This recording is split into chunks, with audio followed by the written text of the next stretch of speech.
Memórias de Resistência, a saga de Helena Oliveira. Quando completei 16 primaveras, enfrentei uma provação que marcou minha existência para sempre. Os 3 filhos da família Pereira me encurralaram no velho galpão da fazenda, e ali, entre o cheiro de palha úmida e o som ensurdecedor da chuva no telhado enferrujado, minha juventude foi arrancada de mim. Senti um líquido quente descendo pelas minhas pernas trêmulas, enquanto o mundo ao meu redor girava descontroladamente. Não era o sangue natural que nós mulheres conhecemos desde cedo, mas o sangue da inocência roubada, levando consigo todos os meus sonhos de menina moça. O galpão cheirava a mofo e abandono. A escuridão era quase absoluta, apenas interrompida pelos relâmpagos que atravessavam as frestas da madeira carcomida, iluminando por breves instantes os rostos dos 3 homens que me cercavam. Cada clarão revelava uma imagem que tentaria apagar da memória pelo resto dos meus dias. O sorriso malicioso de Ricardo, os dentes amarelados de Augusto, o olhar perturbador de Marcos. A tempestade desabava lá fora como se o céu tivesse se rompido completamente, o barulho da água no zinco engolindo meus pedidos de socorro. Gritei até sentir minha garganta em carne viva, mas sabia que ninguém me ouviria. A casa principal ficava distante demais e a tormenta era forte demais. Se o temporal abafava minhas súplicas, nunca conseguiu silenciar as risadas deles. Despertei naquela madrugada, tremendo e suada. Os 3 irmãos Pereira se divertiam como se estivessem numa celebração particular. Riam e zombavam enquanto rasgavam minhas roupas, apertavam minha pele até deixar marcas, destruindo minha juventude como se fosse algo sem valor. Um após o outro, sem descanso, sem compaixão. Em alguns momentos, 2 me mobilizavam enquanto o terceiro se satisfazia, depois trocavam, numa dança terrível que parecia não ter fim. Mas sobrevivi. E essa sobrevivência me deu forças para planejar, com calma e determinação, como a justiça seria feita. Meu nome é Helena Oliveira. Nasci e cresci em Nova Esperança, no interior do Paraná, numa época em que mulheres tinham menos valor que o gado nas fazendas. Filha de colonos italianos que vieram trabalhar nas terras dos Pereira, família tradicional da região que mandava e desmandava como se fossem donos até do ar que respirávamos. Aprendi desde pequena a baixar a cabeça, a dizer sim senhor e sim senhora, a trabalhar do amanhecer ao anoitecer sem questionar. Nasceu para servir, dizia meu pai, sem imaginar que um dia eu aprenderia a comandar. Hoje tenho 84 anos e estou contando minha história aqui da fazenda Novo Horizonte, conquistada com suor e perseverança. De onde estou, consigo contemplar os campos que se estendem até onde a vista alcança. Pego meus binóculos, esses mesmos que sempre carrego comigo, e ajusto para observar melhor ao longe. E lá estão eles, os 3 irmãos Pereira, agora velhos e acabados, carregando pesados sacos de sementes debaixo deste sol impiedoso. Ricardo, o mais velho, está com a coluna curvada, mal consegue ficar ereto. Augusto, que era o mais forte e agressivo, agora arrasta a perna direita, resultado de uma queda sofrida há uns 2 anos. E Marcos, o mais novo, que se considerava o mais atraente, está com o rosto coberto de manchas e a barriga inchada devido ao consumo excessivo de bebidas baratas. Esses homens que um dia acreditaram poder me usar e descartar, agora imploram até por um gole d'água que só eu posso autorizar. Veja como o destino escreve certo por linhas tortas. E se você está aí me escutando, gostaria de conhecer um pouco sobre você também. Compartilhe nos comentários seu nome e de qual canto deste Brasil tão vasto você está me ouvindo contar esta história. Será que temos algum conterrâneo de Nova Esperança por aí, que conhece o aroma da geada nas manhãs de inverno e o sabor do pinhão quentinho recém-saído da chapa do fogão a lenha? Ou talvez alguém de bem longe, que nunca sentiu o vento cortante dos Campos Gerais do Paraná atingindo o rosto nos meses de inverno. Estou curiosa para saber quem está compartilhando comigo estas memórias que guardei por tantas décadas. Daqui da varanda da casa principal, consigo ver todos que trabalham para mim. Tenho mais de 30 funcionários, todos com carteira assinada, salários dignos e folga aos domingos. Não sou como os Pereira, que tratavam os trabalhadores pior que animais. Para os 3 irmãos, no entanto, As regras são diferentes. Trabalham de segunda a segunda, sem descanso, recebendo apenas o suficiente para manter o corpo funcionando. E o mais interessante é que me agradecem por isso. Agradecem por eu ter oferecido uma oportunidade quando estavam na miséria, depois de perderem tudo devido aos vícios e apostas. Nova Esperança dos anos 50 era um lugar conservador, uma cidade fechada, onde todos sabiam quem era quem e cada pessoa tinha seu lugar demarcado. Os Pereira pertenciam ao grupo dos nascidos em berço de ouro, que estudavam em Curitiba e retornavam cheios de arrogância para acomodar a população local. Nós, os colonos, éramos aqueles que abaixavam a cabeça e trabalhavam até a exaustão. Existia uma barreira invisível separando esses dois mundos. Barreira que ninguém ousava transpor, a menos que quisesse problemas. E quem estabelecia as regras? Os homens de terno e gravata que tomavam café no Clube Primavera enquanto decidiam o destino de centenas de famílias que dependiam deles para sobreviver. Lembro que meu pai, o falecido Antônio, sempre dizia: "Filha, nunca olhe diretamente nos olhos de um Pereira. É como encarar um animal bravo, só traz problemas." E ele tinha razão, sabia? Só que no meu caso, o infortúnio veio mesmo seguindo esse conselho. Foi justamente por andar de cabeça baixa que não percebi o perigo se aproximando. Foi por tentar ser invisível que acabei sendo notada da pior maneira possível. Os olhos atentos de Marcos Pereira começaram a me seguir pela casa quando fui trabalhar na sede da fazenda, após a morte de meu pai num acidente durante o corte de árvores. O curioso da vida é como ela dá voltas. Naquele dia no galpão, encharcada de sangue e chuva, pensei que estivesse destruída. Acreditei que eles tivessem me quebrado definitivamente, como um galho seco durante uma forte tempestade.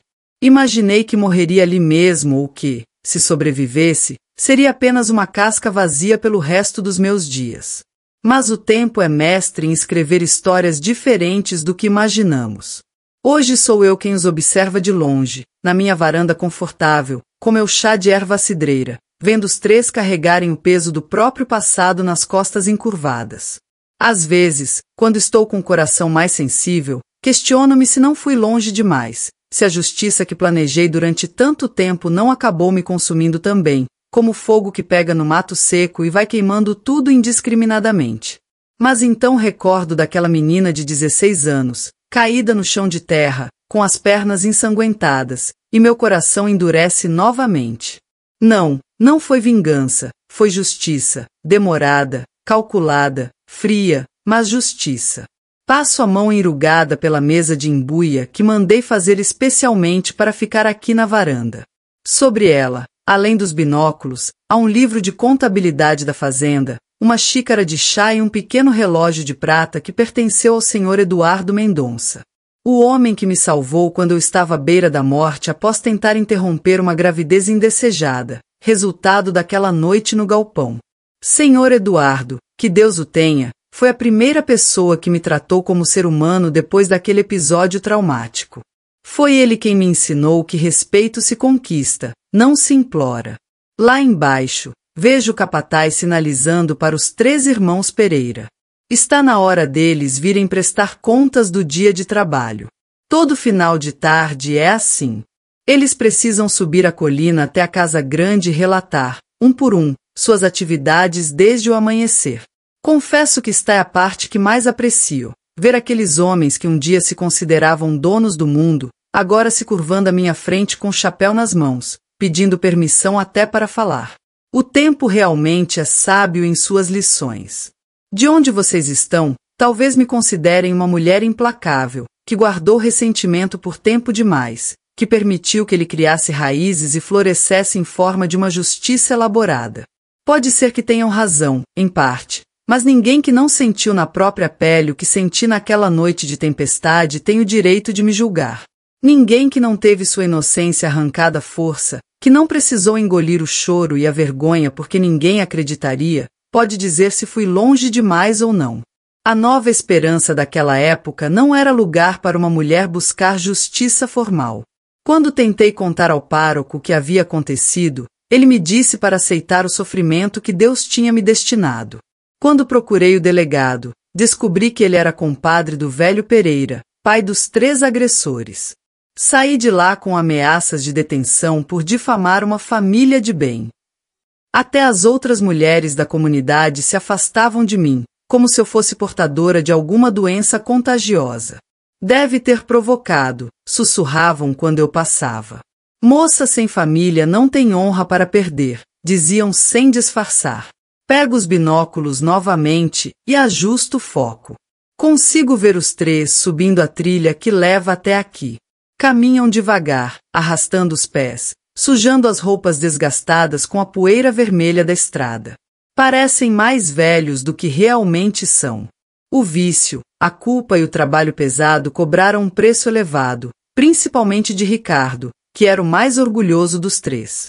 Ele era o que mais gostava de humilhar os trabalhadores, de demonstrar sua autoridade.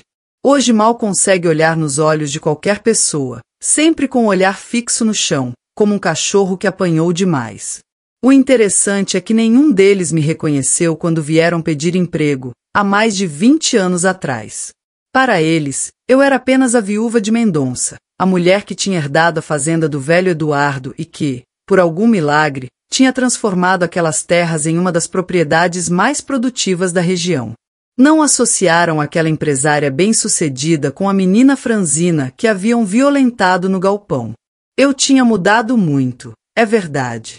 O cabelo, agora grisalho, já não era mais aquela trança comprida.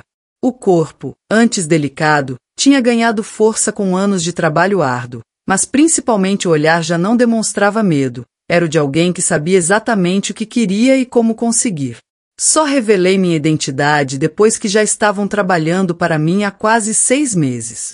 Chamei cada um separadamente no escritório e vi a cor desaparecer de seus rostos quando finalmente compreenderam em mãos de quem haviam caído. Augusto tentou negar, depois tentou me intimidar.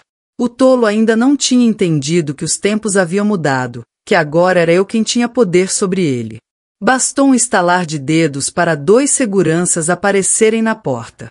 Dei a opção, continuar trabalhando nas minhas condições ou partir. E eu faria questão de divulgar para todos na cidade o que tinham feito, inclusive para suas esposas, que acreditavam ter se casado com homens decentes.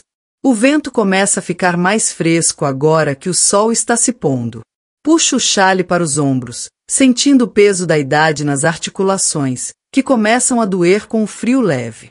Daqui a pouco vou entrar e sentar perto do fogão a lenha que meu filho Rafael faz questão de manter aceso, mesmo a casa tendo aquecedores modernos. Ele diz que é para preservar a tradição, mas sei que é porque aprecia o aroma da brasa e da fumaça de eucalipto que remete à sua infância. Rafael, meu filho que nasceu da violência, mas cresceu cercado de amor. Nunca soube qual dos 3 Pereira é seu pai biológico e nunca quis saber. Para mim e para ele, o pai sempre foi Sr. Eduardo, que o registrou como seu e o tratou como filho legítimo até seu último suspiro. Rafael formou-se em agronomia, estudou nas melhores instituições, viajou pelo mundo aprendendo técnicas modernas de cultivo. Hoje administra a fazenda comigo, já se preparando para assumir tudo quando eu partir deste mundo. Homem íntegro, respeitado, que trata todos com dignidade, o oposto completo dos Pereira. Escuto seus passos se aproximando da varanda. É hora do ritual diário. Os 3 irão entrar um por um, tirar o chapéu, baixar a cabeça e me contar o que fizeram durante o dia. Vão agradecer pela oportunidade que lhes dei quando ninguém mais queria nem chegar perto deles.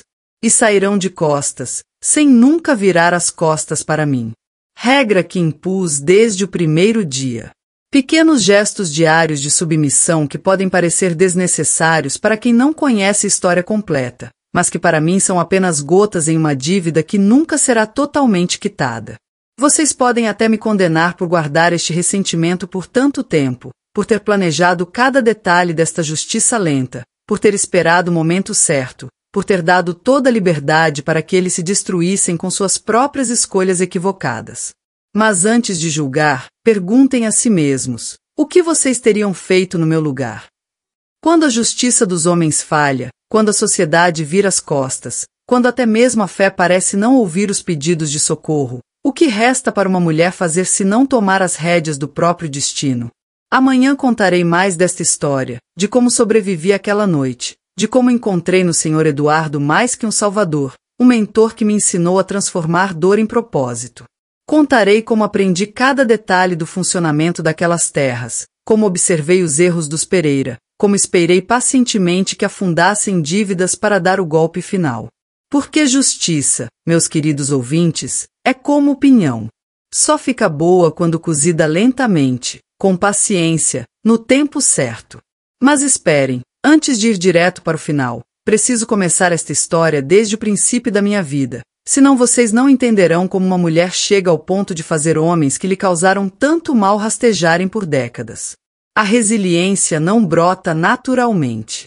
São experiências que vamos acumulando aos poucos, sem perceber, até o dia em que precisamos utilizá-la.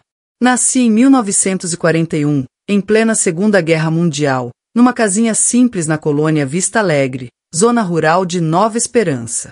Meu pai, Antônio Oliveira, veio da Itália ainda criança, trazido pelos pais que fugiam da miséria que assolava o norte italiano. Minha mãe, Clara Santos, já havia nascido aqui, mas de família italiana também. Gente simples que trabalhava incansavelmente nas terras alheias, sonhando um dia ter um pedaço de chão próprio. Morávamos numa casa de madeira com chão de terra batida, daquelas que rangem quando o vento sopra forte. No inverno, que em Nova Esperança sempre foi rigoroso, dormíamos todos juntos próximos ao fogão a lenha para não congelarmos durante a noite. Para nós crianças, aquilo nem parecia pobreza, era simplesmente a vida como a conhecíamos. Eu corria descalça pelos campos com os outros filhos de colonos, brincava de caçar passarinhos no brejo, ajudava minha mãe a cuidar da pequena horta que tínhamos atrás da casa. As terras onde plantávamos pertenciam aos Pereira, família tão antiga na região que diziam ter recebido aqueles campos diretamente das mãos do imperador. O acordo era que meu pai trabalhava para eles e entregava metade de tudo que colhia como pagamento pelo uso da terra. Meia, chamavam, mas no final parecia que dávamos muito mais da metade e recebíamos muito menos em troca. Minha mãe faleceu quando eu tinha 8 anos. Foi durante o parto do que seria meu irmãozinho, que também não sobreviveu. Lembro dela gritando a noite toda em nossa casinha, com a parteira tentando ajudar e meu pai do lado de fora, andando de um lado para o outro, como um animal enjaulado. Quando a parteira finalmente saiu, estava com as mãos ensanguentadas e o rosto pálido como papel.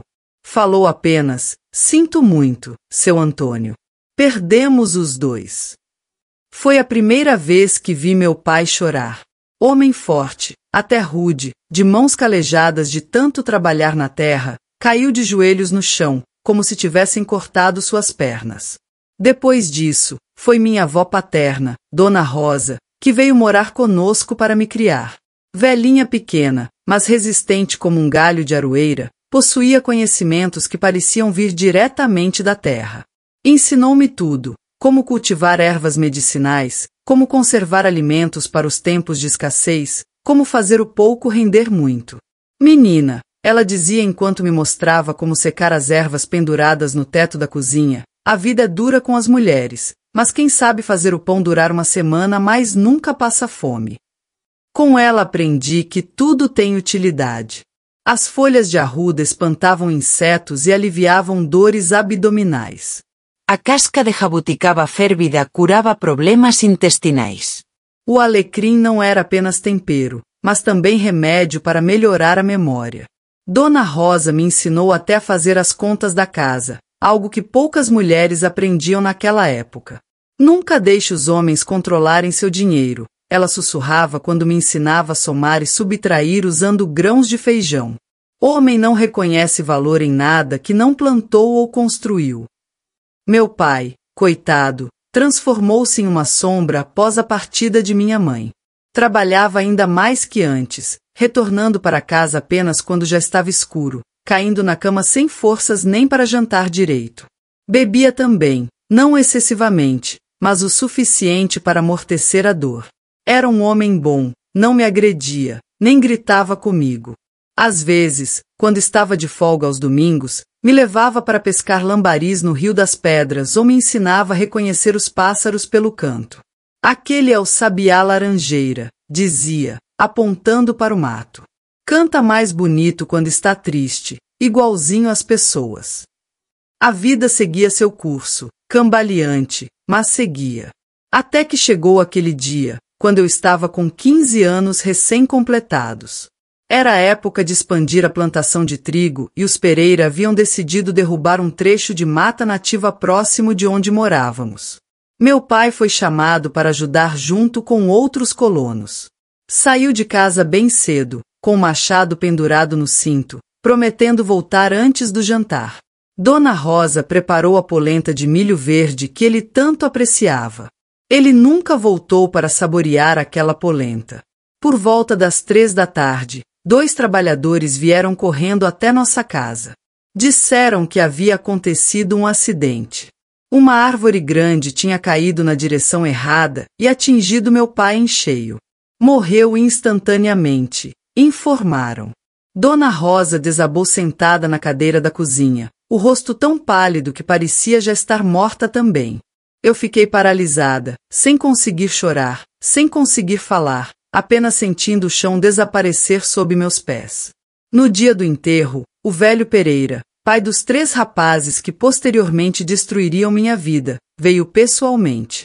Usava terno preto mesmo no calor, um relógio de ouro no pulso que provavelmente valia mais que todas as nossas posses juntas. Ofereceu suas condolências com uma voz que parecia ensaiada.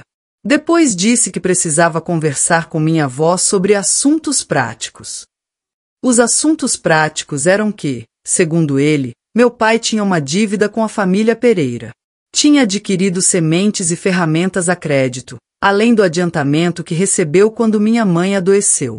Como vão saldar isso agora? Ele perguntou, olhando em volta de nossa casinha modesta, como se avaliasse o que poderia levar. Não havia nada de valor, claro, apenas nossas vidas despedaçadas. Foi então que ele teve a generosidade de oferecer uma solução. Eu iria trabalhar na casa-sede da fazenda como empregada e meu salário seria diretamente destinado a quitar a tal dívida. Dona Rosa tentou argumentar, disse que eu era muito jovem, que precisava ficar com ela. Mas o velho Pereira foi categórico, ou eu ia, ou seríamos despejadas daquela casa e da terra onde plantávamos. 2 semanas após o enterro do meu pai, arrumei meus poucos pertences num saco de estopa e me mudei para a casa-sede dos Pereira.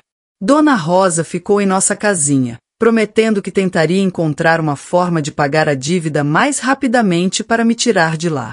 Coitada, ela mesma estava tão idosa e cansada que mal conseguia cuidar da horta. A casa-sede era um mundo completamente diferente do que eu conhecia.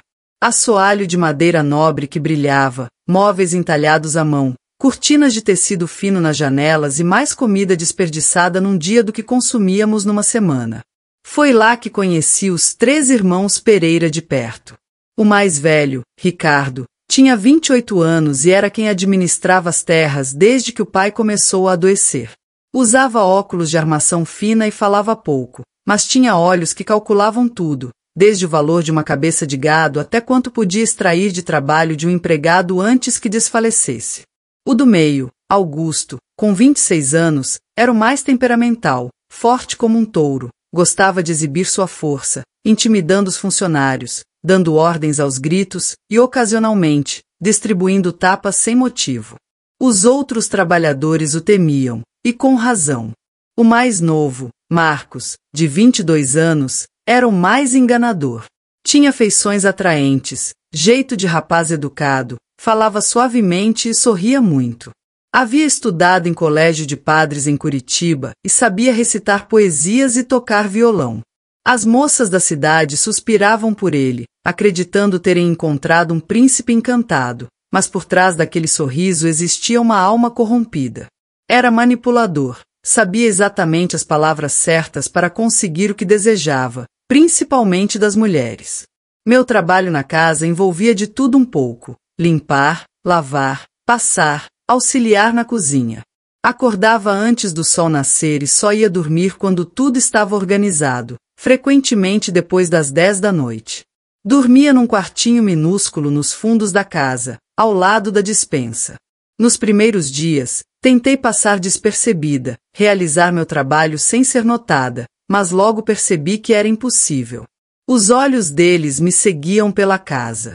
Começou com comentários durante as refeições que eu servia à mesa. Essa moça do interior está ficando bem interessante, dizia o velho Pereira enquanto os filhos riam. Depois vieram os olhares prolongados, especialmente de Marcos, que fingia esbarrar em mim nos corredores estreitos.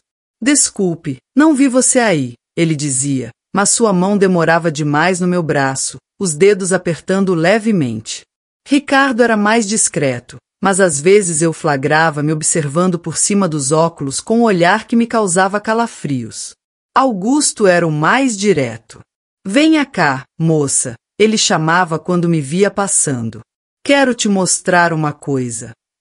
Eu sempre arranjava uma desculpa, dizendo que a cozinheira estava me chamando ou que a patroa havia pedido para organizar os quartos. Funcionou por algum tempo, até aquele dia que mudou tudo. Eu estava limpando a mesa da cozinha após o almoço quando vi um molho de chaves que Augusto havia deixado ali. Tentei pegá-lo para guardar, mas minhas mãos estavam úmidas do pano de limpeza e o molho escorregou, caindo no chão com barulho que parecia um tiro dentro daquela cozinha silenciosa. Não tive nem tempo de me abaixar para pegar. Em um segundo, Augusto apareceu na porta, vermelho de fúria. Quem mandou mexer nas minhas coisas? Ele gritou, avançando para mim como um animal selvagem. Tentei explicar que só ia guardar, mas ele nem me deixou terminar de falar. O tapa veio forte, com as costas da mão, atingindo minha bochecha e parte do nariz. Senti imediatamente o gosto de sangue na boca, um filete escorrendo também do nariz. Cambaleei para trás, quase caindo, segurando na pia para não ir ao chão. Da próxima vez que tocarem algo meu sem permissão, quebro esses dentes bonitos que você tem, ele ameaçou, pegando as chaves do chão. Depois saiu, me deixando ali tremendo, com o rosto ardendo e o sangue pingando no avental branco. A cozinheira, Dona Teresa, que tinha testemunhado tudo da porta da despensa, veio correndo com um pano molhado. Filha, fique quieta, não reclame, não chore. Apenas aguente, ela sussurrou enquanto limpava meu rosto. Homem com poder é como predador com fome. Se correr, ele alcança mais rápido. Antes de continuar com a parte mais difícil desta história, preciso fazer um pedido sincero. Se estas palavras estão tocando você, considere fazer uma contribuição para o canal Histórias de Superação. É só clicar no botãozinho de apoio abaixo do vídeo. Parece uma moedinha com um coração. Escolha o valor que puder, mesmo que seja o equivalente a uma xícara de café. Este recurso permite que a equipe viaje pelo interior do Brasil, recolhendo histórias como a minha, de mulheres que carregaram fardos pesados demais. Eles precisam cobrir despesas com transporte, hospedagem, equipamentos, e tudo isso tem seu custo. Se não puder contribuir, apenas assistir até o final já me honra imensamente. Agora voltemos, que a parte mais desafiadora ainda está por vir. Naquela noite, após o incidente do tapa, não consegui dormir. Sentia o rosto queimar mesmo depois de aplicar um pouco da arnica que Dona Rosa tinha me dado antes de eu sair de casa. Fiquei deitada no colchão fino, ouvindo os ruídos da casa antiga e pensando no que fazer. Considerei fugir, voltar para a casinha onde minha avó estava, mas sabia que isso só pioraria a situação. Os Pereira nos expulsariam de lá, e para onde iríamos? 2 mulheres sozinhas, sem recursos, sem terra? No dia seguinte, trabalhei com o rosto inchado e uma mancha roxa se espalhando pela bochecha. Ninguém comentou nada, nem mesmo a patroa, que certamente viu. Era como se fosse normal, como se uma empregada ser agredida fosse apenas mais uma parte do serviço. Augusto passou por mim várias vezes naquele dia, sempre com um sorrisinho de canto de boca, como quem diz, viu só o que acontece. Eu abaixava a cabeça e continuava trabalhando, o medo crescendo dentro do peito como erva daninha. Consegui evitar ele e os outros irmãos por quase um mês depois disso. Sempre arranjava companhia quando precisava circular pela casa. Ficava perto de Dona Teresa na cozinha, evitava os corredores mais escuros, mas no fundo sabia que era questão de tempo. Via nos olhares deles durante as refeições, ouvia os comentários quando achavam que eu não estava escutando. Essa aí está pedindo, dizia Augusto. É só questão de encontrar o momento certo, respondia Marcos com aquele sorriso falso. Foi numa quinta-feira quando tudo piorou drasticamente. O velho Pereira tinha ido para Curitiba tratar de negócios e levou a esposa junto. A casa ficou apenas com os 3 irmãos e os empregados. Logo após o almoço, Dona Teresa me chamou. Menina, preciso que você vá ao galpão velho buscar um saco de batatas que guardei lá. Não estou aguentando minha ciática hoje. O galpão velho ficava um pouco afastado da casa principal. Era onde guardavam ferramentas e alguns alimentos que não cabiam na despensa. Algo dentro de mim não queria ir. Um pressentimento ruim, talvez. Mas não podia negar um pedido de Dona Teresa, que sempre tinha sido gentil comigo. Peguei uma cesta grande e saí da casa, sentindo o vento frio de julho cortando o rosto. O céu estava escurecendo, nuvens pesadas se acumulando. Uma tempestade forte se aproximava. Apressei o passo, querendo completar a tarefa antes que a chuva começasse. O galpão era uma construção antiga, de madeira escura, quase preta de tão velha. Quando entrei, senti aquele cheiro característico de palha armazenada e terra úmida. Estava meio escuro lá dentro, apenas a luz fraca que entrava pelas frestas da madeira. Fui diretamente para onde Dona Teresa tinha dito que o saco de batatas estaria, mas não encontrei nada ali. A Kea Stronghold. Dona Teresa nunca errava esse tipo de coisa. Foi então que ouvi a porta do galpão se fechando com força atrás de mim. Virei-me rapidamente e vi os 3 irmãos Pereira parados lá. Senti o sangue gelar nas veias. Marcos trancou a porta e colocou a chave no bolso. Pelo sorriso deles, entendi imediatamente que não havia batata nenhuma para buscar. Tinha sido uma armadilha. A moça do interior finalmente sozinha, disse Ricardo, tirando os óculos e guardando no bolso do colete. Faz tempo que queríamos conversar com você sem ninguém para interromper. Augusto já desabotoava o cinto, enquanto Marcos se aproximava com aquele sorriso que um dia achei bonito e agora me parecia a coisa mais assustadora do mundo. Tentei correr, mas não havia para onde ir. Tentei gritar, mas Augusto foi mais rápido, tapando minha boca com a mão que cheirava fumo e suor. Pode gritar à vontade, ele sussurrou no meu ouvido. Com essa tempestade chegando, ninguém vai ouvir mesmo. As primeiras gotas de chuva começaram a bater fortemente no telhado de zinco do galpão, como se o céu chorasse pelo que ia acontecer ali. E eu, que sempre fui de rezar e acreditar, senti que a fé me abandonara naquele momento. Ou talvez nunca tivesse realmente olhado para pessoas simples como nós, para filhas de colonos, sem ninguém no mundo além de uma avó idosa demais para proteger. O que aconteceu depois naquele galpão, enquanto a tempestade rugia lá fora, foi algo que carrego comigo há quase 70 anos. É uma ferida que nunca cicatrizou completamente, que sangra um pouco toda vez que fecho os olhos e me lembro. Mas essa parte contarei na próxima vez, porque mesmo uma senhora como eu, que já viu de tudo nesta vida, precisa reunir forças para reviver certos momentos. Preciso confessar que não é fácil relatar o que aconteceu naquele galpão. A verdade é que durante muitos anos nem conseguia falar disso em voz alta, como se as palavras travassem na garganta. Mas acredito que isso precisa ser contado, não por mim, que já estou no fim da vida, mas pelas jovens que ainda hoje passam por situações semelhantes e acham que não há saída. Há saída sim, é difícil, é doloroso, mas existe. Aquele dia começou como qualquer outro na casa dos Pereira. Acordei antes do sol nascer. Acendi o fogão a lenha, preparei o café para os patrões e comecei a rotina diária de limpeza e organização. O que eu não sabia era que na noite anterior tinha ocorrido uma grande festa na casa do prefeito. Os 3 irmãos compareceram e, pelo que ouvi as empregadas comentando discretamente, haviam bebido mais do que a prudência permitiria. Eles chegaram tarde e ainda estavam dormindo quando servi o café da manhã para Dona Carmela, esposa do velho Pereira. Por volta das 10 horas, Dona Carmela me chamou na sala. Estava com aquela expressão de desagrado, sempre encontrando defeitos em tudo. Helena, ela disse, ajustando os óculos no nariz fino. O galpão velho está precisando de uma limpeza. Há ferramentas enferrujando lá e as sementes podem estragar com a umidade. Vá organizar aquilo hoje. Engoli em seco. Não queria ir àquele galpão novamente. Não depois do que havia acontecido um mês antes quando fui buscar as tais batatas, mas não podia recusar.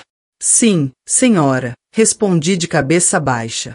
Ela me entregou um molho de chaves velhas e enferrujadas. A chave da porta principal é a maior. Quero tudo limpo até o fim do dia. E saiu, o vestido caro farfalhando enquanto caminhava. Peguei alguns panos velhos, uma vassoura, um balde e um lampião, já que o galpão não tinha iluminação elétrica. Saí da casa com o coração pesado, como se já pressentisse o que iria acontecer. O dia estava bonito, diferente daquela tarde de tempestade da primeira vez. Sol forte, céu azul sem nuvens. Passaros cantando alegremente. Cheguei ao galpão e abri a porta rangente com a chave que Dona Carmela tinha me dado. Lá dentro estava tudo escuro e empoeirado. Teias de aranha nos cantos, ferramentas amontoadas, sacos de sementes empilhados desordenadamente. Suspiriae. Era trabalho para o dia inteiro. Comecei pela parte mais simples, varrer o chão de terra batida e remover as teias de aranha. Depois organizei as ferramentas, separando as que ainda estavam em bom estado das que estavam completamente enferrujadas. A manhã passou rapidamente e nem percebi a hora do almoço chegar.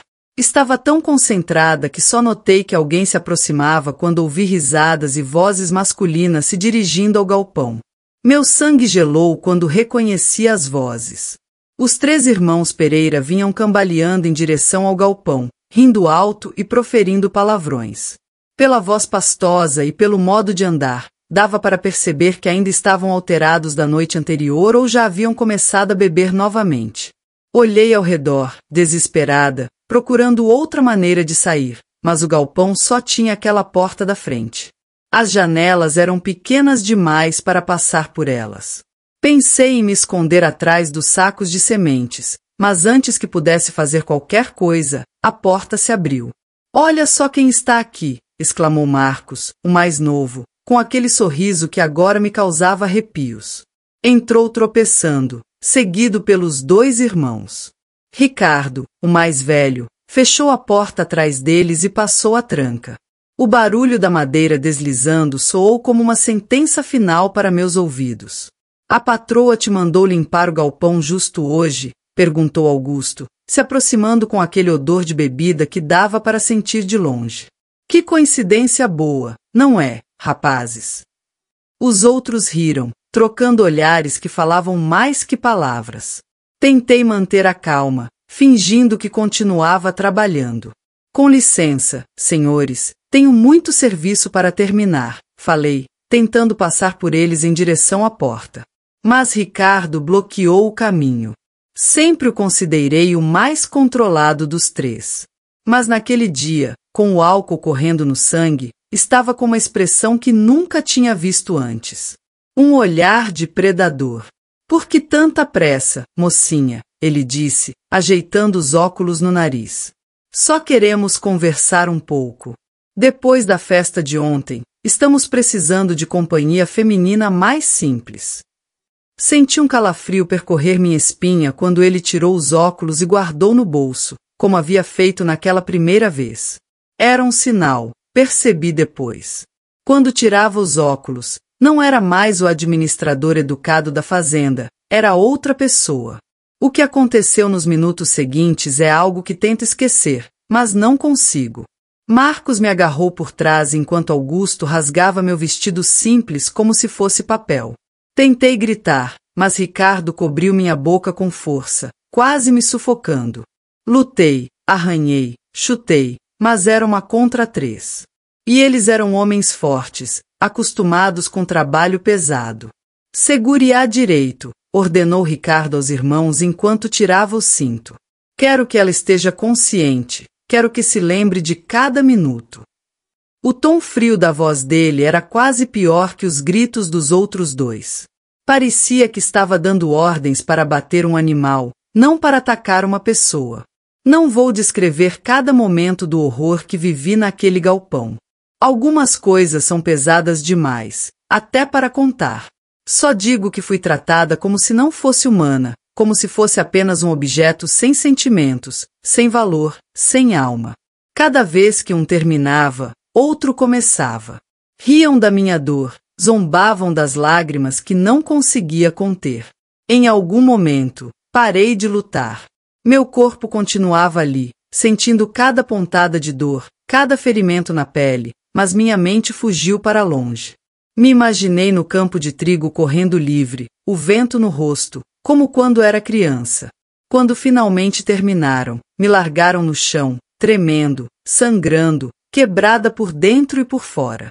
Se contar para alguém, faremos pior, ameaçou Augusto, chutando poeira no meu rosto antes de sair. E da próxima vez vamos convidar os amigos, completou Marcos, rindo. Ricardo foi o último a sair. Não disse nada, apenas me olhou com aqueles olhos frios por trás dos óculos que tinha recolocado, como se estivesse avaliando um serviço mal feito. Fiquei ali no chão de terra do galpão, sem conseguir me mover, vendo o sangue formar uma pequena poça embaixo de mim. O sol já estava se pondo lá fora, raios alaranjados entrando pelas frestas da madeira. Não sei quanto tempo se passou até eu conseguir me levantar. As pernas tremiam tanto que mal me sustentavam. Peguei os pedaços do meu vestido e tentei cobrir o corpo da melhor forma possível. Saí do galpão quando já estava escurecendo. Não podia voltar para casa cedo naquele estado. Os outros empregados viriam, comentariam, e os Pereira cumpririam a ameaça de fazer algo pior. Fui até o riacho que cortava a propriedade e me lavei como pude, a água fria ardendo nas partes machucadas. Chorei ali sozinha, um choro silencioso que parecia não ter fim. Depois vesti um avental velho que tinha levado para o galpão e voltei para casa pelos fundos, entrando sem ser vista. No quarto pequeno que dividia com outra empregada, peguei minhas poucas roupas. A colega de quarto não estava lá. Devia estar ainda na cozinha ajudando com o jantar. Vesti uma roupa limpa, escondi as marcas o melhor que pude e tentei parecer normal. Mas como parecer normal quando acabaram de destruir uma parte da sua alma? Nos dias seguintes, continuei trabalhando como se nada tivesse acontecido. O que mais poderia fazer? Não tinha para onde ir. A dívida do meu pai ainda precisava ser quitada. Minha avó dependia daquele teto sobre nossas cabeças. Os Pereira agiam como se não tivessem feito nada. Me tratavam igual tratavam antes, como um móvel, algo que só se nota quando precisa usar. Mas por dentro eu estava morrendo aos poucos. Cada vez que ouvia a voz de um deles, cada vez que tinha que servir comida na mesa onde se sentavam, cada vez que cruzava com eles pelos corredores da casa, sentia como se estivesse revivendo aquele horror novamente. À noite não conseguia dormir. Quando fechava os olhos, voltava para o galpão. Comissária de Finhar, Emma Greasy. O rosto ficou pálido, os olhos fundos. A outra empregada perguntava o que estava acontecendo, mas eu não podia contar. Depois de quase 2 semanas assim, não aguentei mais. Esperei o domingo, meu dia de folga, e fui até a igreja da cidade. Achei que o pároco poderia ajudar, dar algum conselho, qualquer coisa. Padre Antônio era um homem idoso, respeitado na comunidade, tinha fama de ser justo e compassivo. Esperei terminar a missa e pedi para falar com ele em particular. No confessionário escuro, contei tudo. Falei entre soluços da violência que havia sofrido, dos ferimentos que ainda não tinham cicatrizado completamente, do medo que sentia todos os dias. Falei que não tinha para onde ir, mas que não podia continuar naquela casa. Quando terminei, fiquei esperando palavras de conforto, talvez uma orientação sobre o que fazer, mas o que veio foi como outro tapa na cara. Minha filha, disse o padre com voz que tentava ser bondosa, mas soava acusadora. Você precisa examinar sua consciência. Moças jovens às vezes provocam os homens sem perceber. Um sorriso, um olhar, um jeito de andar. Os rapazes Pereira são de boa família, foram educados na fé. Se algo aconteceu, talvez tenha havido algum incentivo da sua parte. Não acreditei no que estava ouvindo. Era como se ele tivesse me esbofeteado. Padre, falei com a voz tremendo. Eu não fiz nada para provocar. Eles me atacaram, me machucaram. Eram 3 contra 1. Senti as lágrimas descendo pelo rosto novamente, mas agora eram de indignação também, não só de tristeza. O padre soltou um suspiro cansado, como se eu fosse uma criança teimosa que não queria entender uma lição simples. O sofrimento é a maneira que Deus encontra para testar nossa fé. Aceite esta cruz que Ele lhe deu para carregar. Reze, peça perdão pelos seus pecados e tente não provocar situações semelhantes no futuro. E com isso deu a conversa por encerrada, me dando uma penitência de 10 Ave-Marias e 5 Pai Nossos, como se eu tivesse confessado ter roubado uma fruta, não ter sido violentada por 3 homens. Saí da igreja mais desesperada do que quando entrei. Se nem o padre acreditava em mim, quem acreditaria? Mesmo assim, no dia seguinte, reuni coragem e fui até a delegacia. Não podia ficar calada, não podia deixar aquilo impune. O delegado, seu Horácio, era um homem corpulento de bigode grisalho, que vivia com palito no canto da boca. Todos sabiam que ele devia o cargo ao velho Pereira, que tinha usado sua influência política para colocá-lo ali. Mesmo sabendo disso, achei que ele teria que me ouvir. Era a lei, afinal. Entrei na pequena delegacia e pedi para falar com ele. Quando me levaram até sua sala, ele mal levantou os olhos do jornal que estava lendo, os pés em cima da mesa. O que quer, menina? Fale logo que tenho mais o que fazer. Com a voz mais firme que consegui, contei o que tinha acontecido. Falei dos 3 irmãos Pereira, do galpão, da violência. Enquanto falava, vi o rosto dele mudando. No começo, parecia entediado, depois incrédulo e, por fim, furioso. Mas não era raiva pelo que tinham feito comigo. Era raiva de mim por estar acusando os filhos do homem mais poderoso da região. Você tem noção do que está dizendo, sua maluca? Ele berrou, batendo com o punho na mesa. Está acusando os filhos do seu Teodoro Pereira, a família mais respeitada desta cidade, de um crime gravíssimo? Tem provas? Tem testemunhas? Ou só está com raiva porque algum deles não quis se casar depois de você se oferecer? Uma oportunidade de negócio, que as terras eram boas e valiam mais que as dívidas. Ele não insistiu. Em menos de 2 meses, a tal empresa chamada Horizonte Empreendimentos tinha comprado quase todas as dívidas dos Pereira. E logo em seguida começou a executar as hipotecas sem dar prazo adicional, sem aceitar renegociação. Os Pereira não entendiam o que estava acontecendo.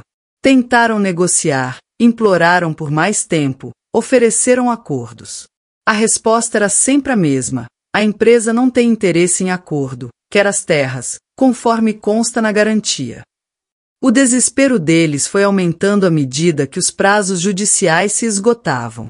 Tentaram usar seu prestígio, seu nome de família tradicional, mas os tempos tinham mudado.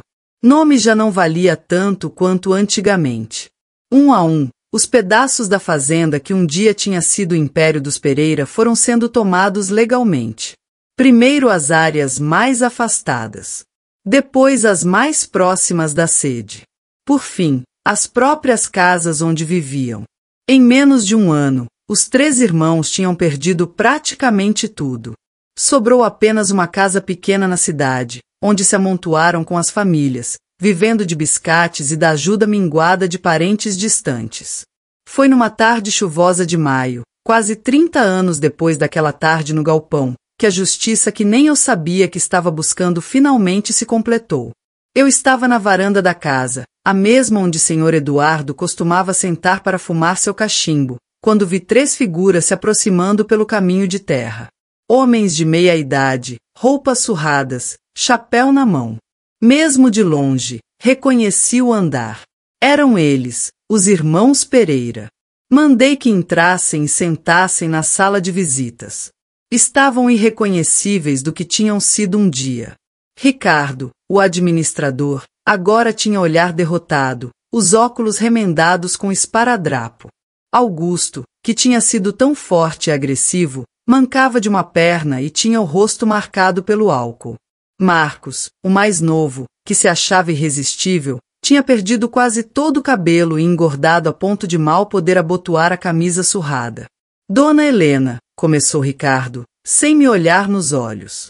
Viemos porque soubemos que a senhora está precisando de trabalhadores para a colheita.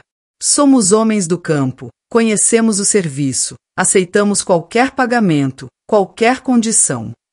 Por um momento, fiquei em silêncio, apenas observando os três. Será que não me reconheciam mesmo?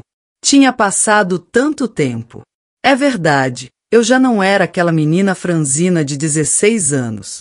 O rosto tinha mudado, o corpo também, os cabelos antes pretos agora tinham muitos fios brancos, mas os olhos eram os mesmos. Vocês não me reconhecem, não é? Perguntei finalmente, a voz calma. Eles se entreolharam confusos. A senhora é a dona Helena Mendonça, todo mundo conhece, respondeu Augusto. A viúva do senhor Eduardo. Dei uma riçada seca. Viúva? Não, nunca fomos casados. Eu era a empregada que ele acolheu. A empregada que chegou sangrando na estrada depois de tentar interromper uma gravidez. Uma gravidez que começou num galpão velho numa tarde de chuva, quando 3 homens me atacaram como animais. Vi o reconhecimento lento surgir no rosto deles.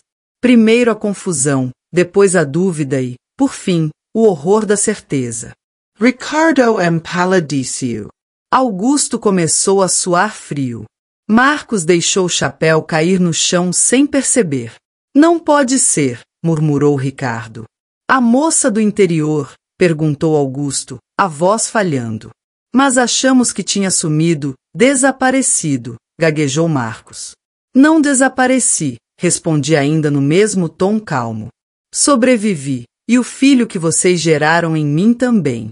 Aquele que hoje é dono desta fazenda e de todas as terras que foram de vocês.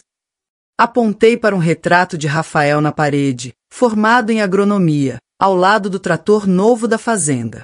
Engraçado como a vida dá voltas, não? Vocês que eram tão orgulhosos, tão poderosos, agora vêm pedir emprego para mim, para a empregadinha que achavam que podiam usar e descartar. Olhando nos olhos dos homens que me feriram profundamente, agora implorando por um trabalho que só eu podia oferecer. O que você faria? Mandaria embora com a mesma crueldade com que me trataram, ou faria como eu? Não existe resposta simples quando o passado volta e bate na porta com o chapéu na mão. Me diga nos comentários o que teria feito no meu lugar quando o poder finalmente mudou de mãos. Augusto foi o primeiro a se levantar, vermelho de raiva e vergonha. Vamos embora daqui, rosnou para os irmãos. Não vou trabalhar para essa. Não terminei de ouvir o resto. Ricardo também se levantou, o rosto agora uma máscara dura. Apenas Marcos continuou sentado, olhando para mim com uma expressão estranha entre o medo e a súplica. Não precisam ir, falei antes que chegassem à porta. Os 3 pararam, surpresos.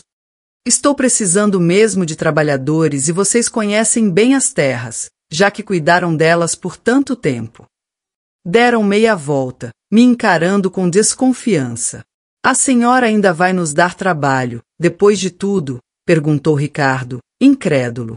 Vou, respondi, mas com minhas condições. Trabalho pesado, começando do mais básico.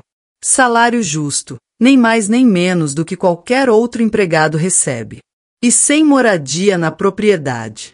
Podem vir de manhã e voltar para a cidade à tarde, de charrete ou a pé, não me importa. Fiz uma pausa, deixando que assimilassem o que tinha dito. Ah, e mais uma coisa. Toda sexta-feira, no fim do expediente, vocês vêm aqui nesta sala pegar o pagamento da semana pessoalmente comigo. Eles se entreolharam sem entender direito o que aquilo significava, mas estavam desesperados demais para recusar. Aceitamos, disse Ricardo, falando pelos três. Quando comecamos? Olhei para o relógio da parede, o mesmo que Sr. Eduardo tinha pendurado ali décadas atrás. Amanhã, 5 da manhã. E não se atrasem. Quando saíram, fiquei sentada ali, olhando para o nada, sentindo uma mistura estranha de emoções. Não era bem satisfação, nem alegria. Era algo mais complexo, uma sensação de que um ciclo tinha se fechado, de que uma dívida antiga tinha sido finalmente acertada. Não da forma que eu imaginaria quando era mais jovem, com violência ou morte, mas de uma forma que só a vida mesma sabe arquitetar, com a completa inversão dos papéis. Da janela, vi os três caminhando de volta pela estrada de terra, agora de cabeça baixa, os ombros curvados pelo peso da humilhação. E pensei em como o tempo é o melhor aliado de quem sabe esperar. O tempo é o senhor da razão, dizia Sr. Eduardo. E ele tinha razão. O tempo tinha sido meu cúmplice silencioso numa justiça que eu nem sabia que estava planejando. Decidi aceitar os três de volta, não por bondade, mas porque a justiça que eu planejava seria muito mais significativa se eles ficassem perto, vendo diariamente o que poderia ter sido deles e nunca mais seria. No começo, não contei quem eu era de verdade. Deixei que pensassem que eu era apenas a viúva do Mendonça, a mulher que, por algum golpe de sorte, tinha herdado uma das fazendas mais prósperas da região. Os primeiros meses foram assim. Eles trabalhando como empregados comuns, fazendo serviço pesado que homens da idade deles normalmente não aguentariam. Logo implementei um sistema diferente de pagamento. Em vez de salário fixo, comecei a pagar por produção. Quanto mais trabalhavam, mais ganhavam. Conhecendo a ambição dos Pereira, sabia que iam se esforçar ao máximo para ganhar uns trocados a mais. E foi exatamente o que aconteceu. Chegavam antes do sol nascer e saíam quando já estava escuro, carregando nas costas cansadas o peso da ganância, que um dia tinha sido motivo do poder deles, e agora era a razão da sua ruína. Os outros empregados comentavam como os velhos trabalhavam incansavelmente, sem perceber que esse era exatamente meu plano. Depois de 3 meses trabalhando assim, chamei cada um deles separadamente para meu escritório. Primeiro Ricardo, que sempre foi o mais controlado. Quando entrou, tirei os óculos, igual ele fazia quando ia me atacar, e perguntei com a voz calma: "Você ainda não me reconheceu, não é?" Ele franziu a testa, confuso. "Sou a empregada que vocês atacaram no galpão velho dos Pereira há mais de 25 anos atrás. A moça do interior, como vocês me chamavam."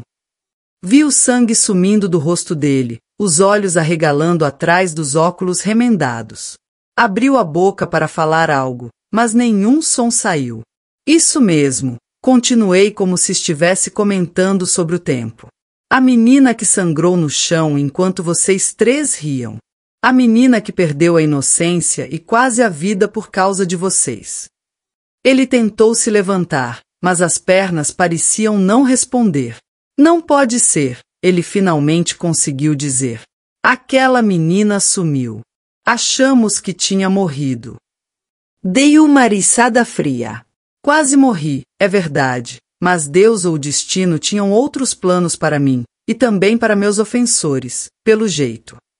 Repeti a mesma cena com Augusto, que reagiu com raiva mal contida.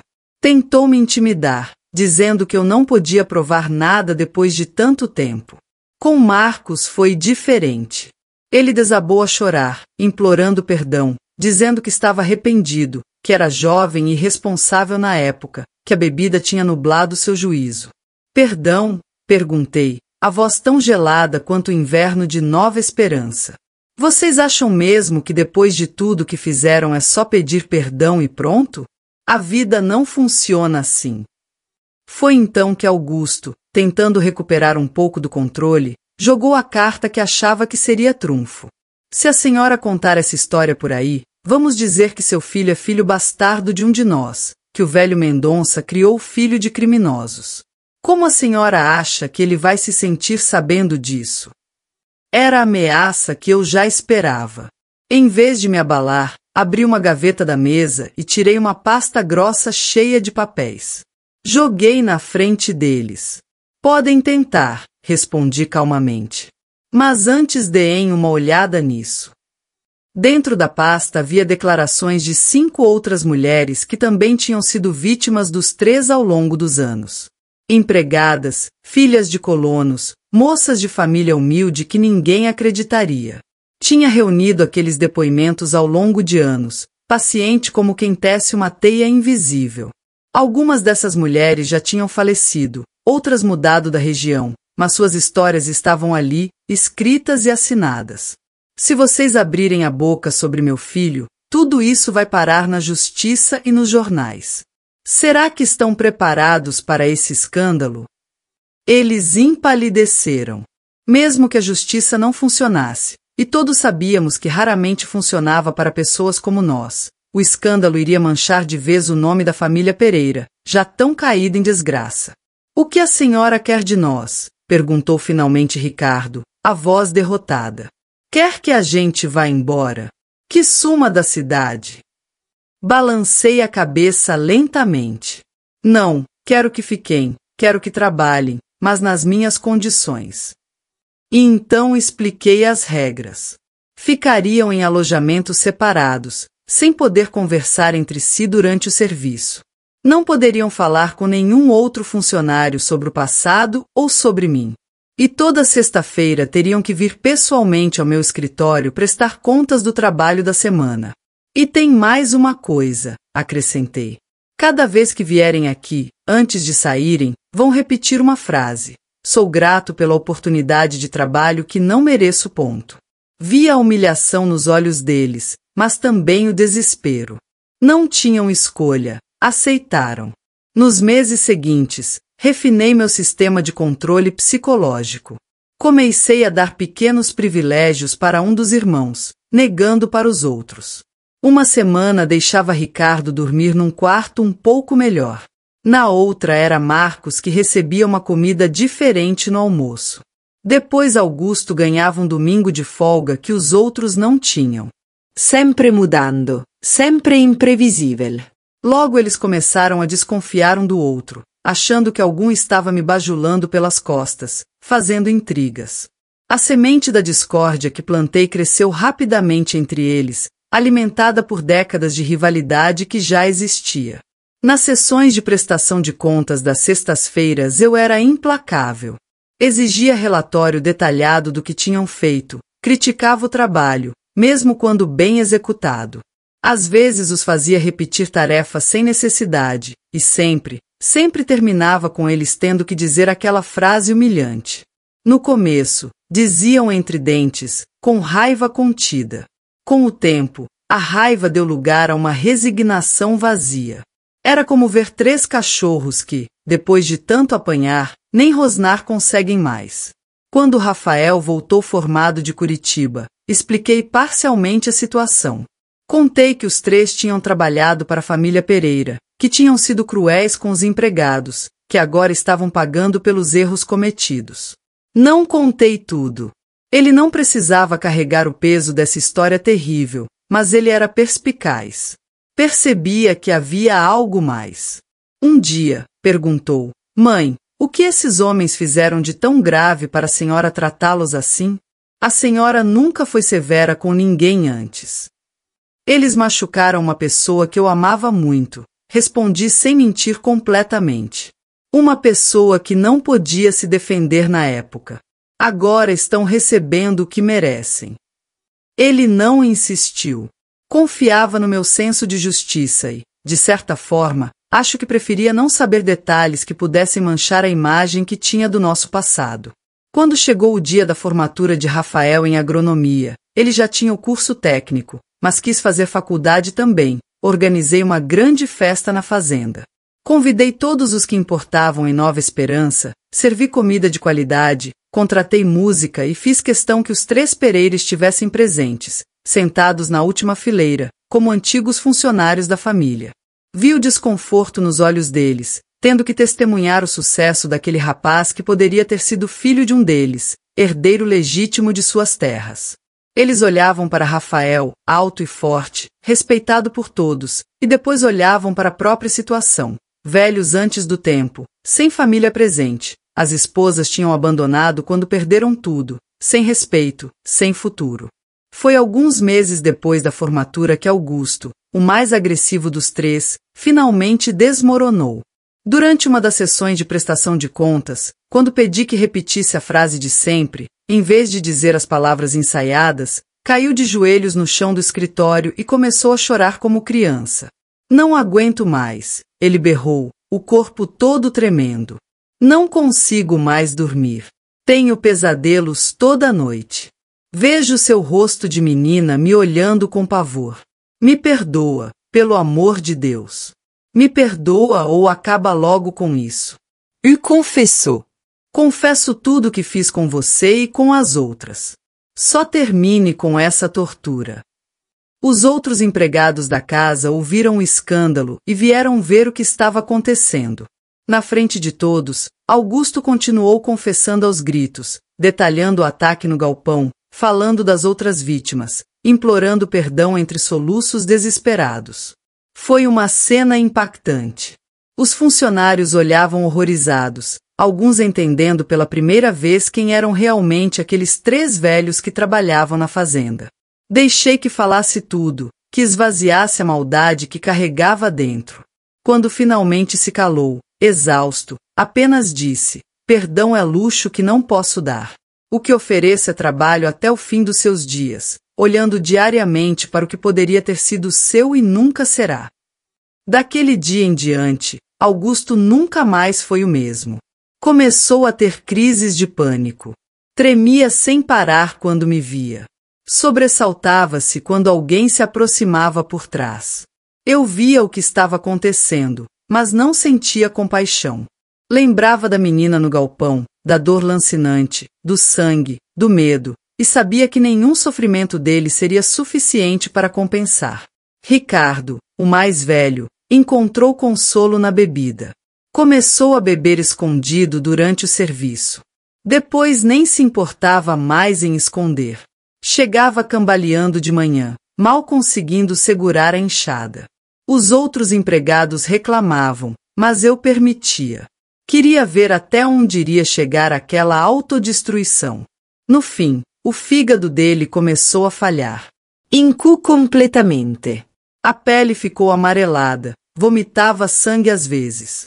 Mesmo assim, continuava trabalhando porque sabia que se parasse não tinha para onde ir. Marcos, que sempre foi o mais manipulador, tentou outra saída. Uma manhã, o capataz veio correndo me dizer que tinham encontrado ele pendurado numa corda no barracão das ferramentas. Por sorte ou azar, dependendo de como se olhe, o encontraram a tempo. Cortaram a corda, fizeram respiração, salvaram. Quando voltou a si, a primeira coisa que viu foi meu rosto. Não pense que vai escapar tão fácil, falei sem emoção. Se tentar novamente, vou mandar te amarrar na cama até melhorar. Você ainda me deve muito, muito mesmo. Alguns me criticavam pelas costas, diziam que eu estava sendo rigorosa demais, que aqueles homens já tinham pagado pelo que quer que tivessem feito. Mas ninguém falava isso na minha cara, e ninguém realmente sabia a extensão do horror que eles tinham causado. Só quem passou pelo que passei poderia julgar se a punição era adequada ou não. Nunca usei violência física contra eles. Não precisava.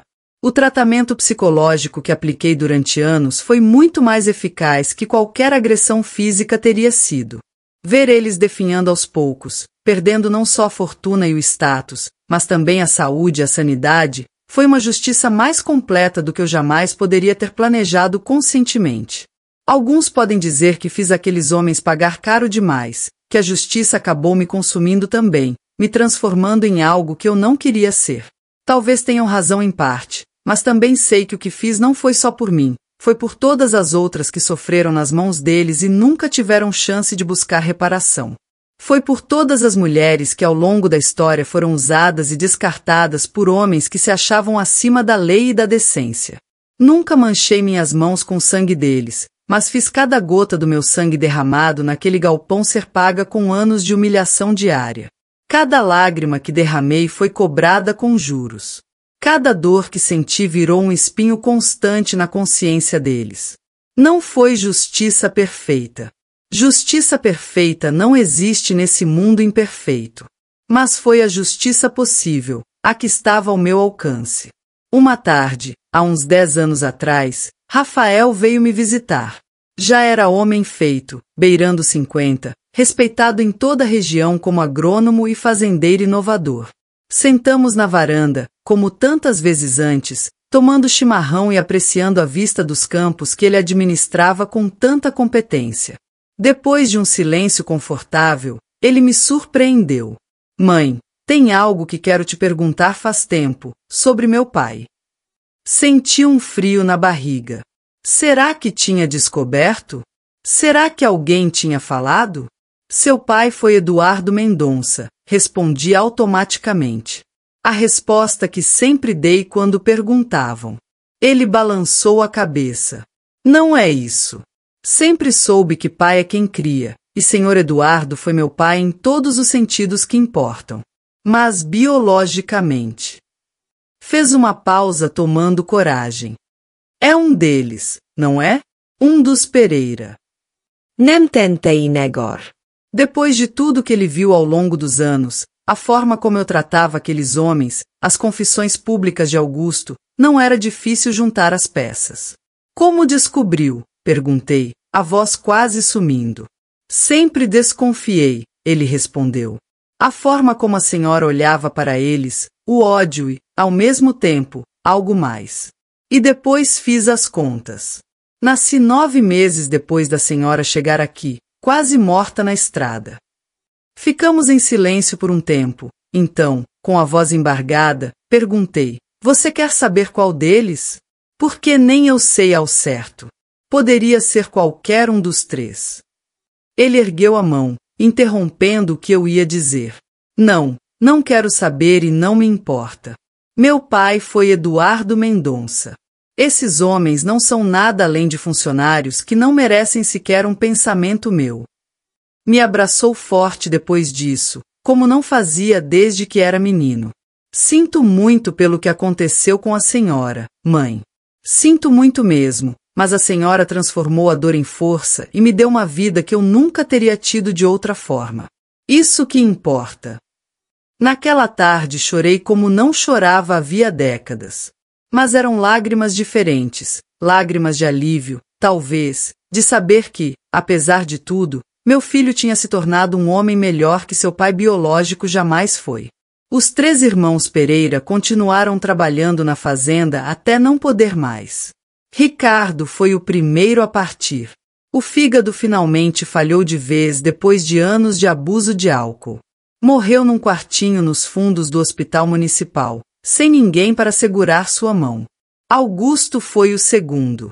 As crises de ansiedade pioraram, ficou quase catatônico, até que um dia simplesmente não acordou mais. Marcos ainda vive, se é que se pode chamar de vida. Está num asilo na periferia da cidade, dependente de caridade para sobreviver, o olhar vazio de quem já desistiu há muito tempo. Quando olho para trás, para a menina que fui, prostrada de dor naquele galpão, e para a mulher que me tornei, dona do próprio destino, sinto uma mistura de emoções difícil de explicar. Orgulho pelo que conquistei, apesar de todas as probabilidades contrárias. Satisfação por ter visto a roda da vida girar e trazer justiça, ainda que tardia e imperfeita, mas também cansaço. Carregar tanto rancor por tanto tempo cansa a alma de um jeito que só quem já sentiu pode entender.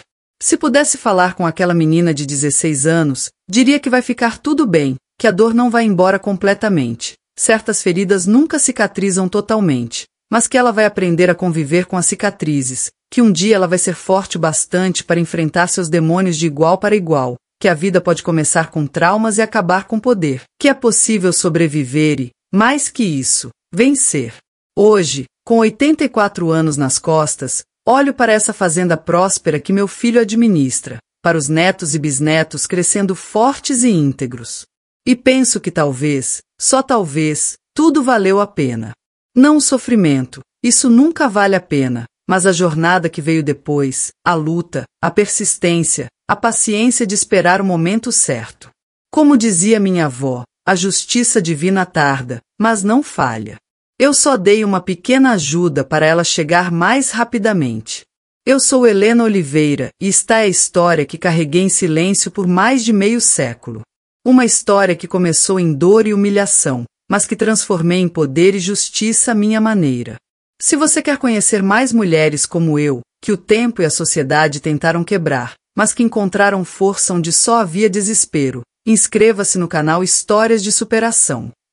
Nós, anciãs do interior profundo, ainda temos histórias para contar antes que o tempo as leve embora para sempre.